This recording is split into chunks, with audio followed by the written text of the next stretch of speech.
Hi, welcome to week number 4, and this is for my module number 2, DrMeetKotlin. And this is a simple console-based application built with Kotlin, which is the language which is basically dominating the Android development environment right now. So it used to be a Java, but this one will demonstrate to us the CRUD operations: create, read, update, and delete, and these 3 related tables, which are patients, doctors, appointments. And the technology I've used here are Kotlin, File IO, Basic CLI, and of course the IntelliJ IDEA, which is the IDE that you're looking at right now. I've used my local machine and Kotlin as the language.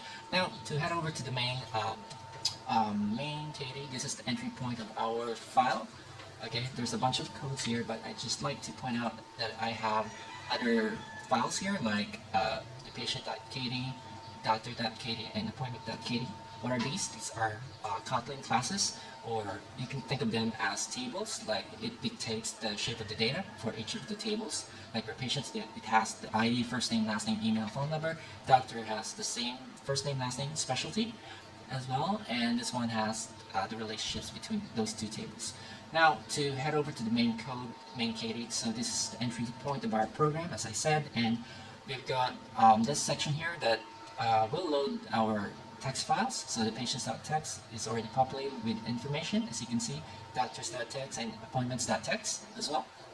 Now, after loading the file, we initialize the file, and we say DrMeetKotlin successfully initialized, and we print this main menu, which is basically composed of 4 main menus and then backdoor exit for -1. So the user enters a number, and then it's shown the next submenu, which is patient, doctor, appointment, or backdoor exit. So we'll see that in action right now. So we'll just click on the play button to initialize the program, and now we are back to the prompt. So I'm going to enter new, or 1 for new rather, and then the patient is going to be 1 as well. So we're demonstrating create in a CRUD operation right now. So patient first name is going to be Peter, as in Peter Parker, the Spider-Man.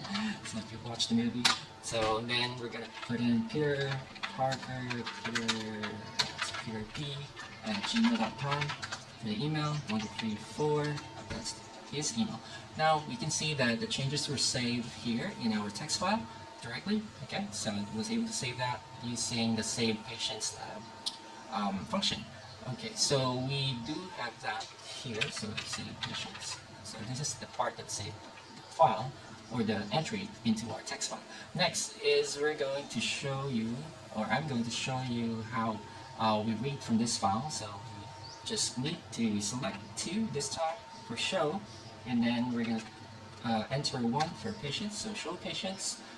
Now we can see that Peter Parker was shown here. So how does that work? So we need to go to show data.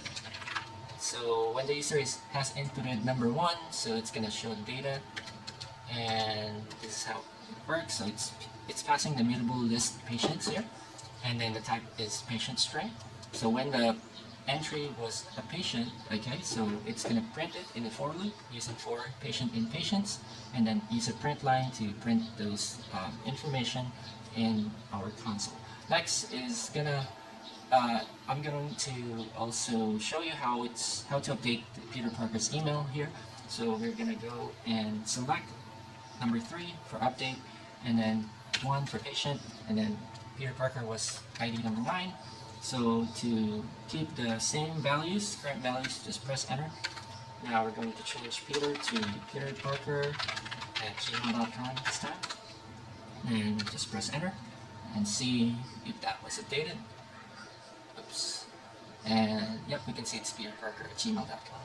Now, so how did that work? So to update our data, so we need to go to the function update data, pass in the patients as a mutable list, and then when the type string is a patient, it will update the patient.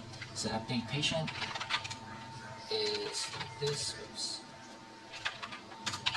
And as you can see, so if we've entered the ID correctly, it's not invalid, so it's gonna go and return or print this bit here and enter the first name, we enter the last name, and lastly we update the email using this line. So dial email equals read line, and we trim that for any leading or trailing spaces, and we make sure that it's lowercase. If not email, dot is null or blank, so patient.email equals email. So that's how it works.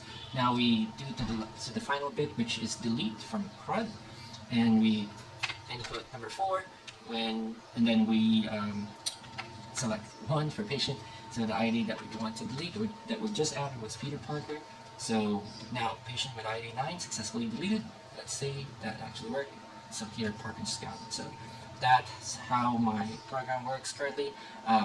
In the next module, I'll be creating a connection to a cloud database, and we'll see how it moves forward with the next improvement in this project. See you soon. Bye-bye.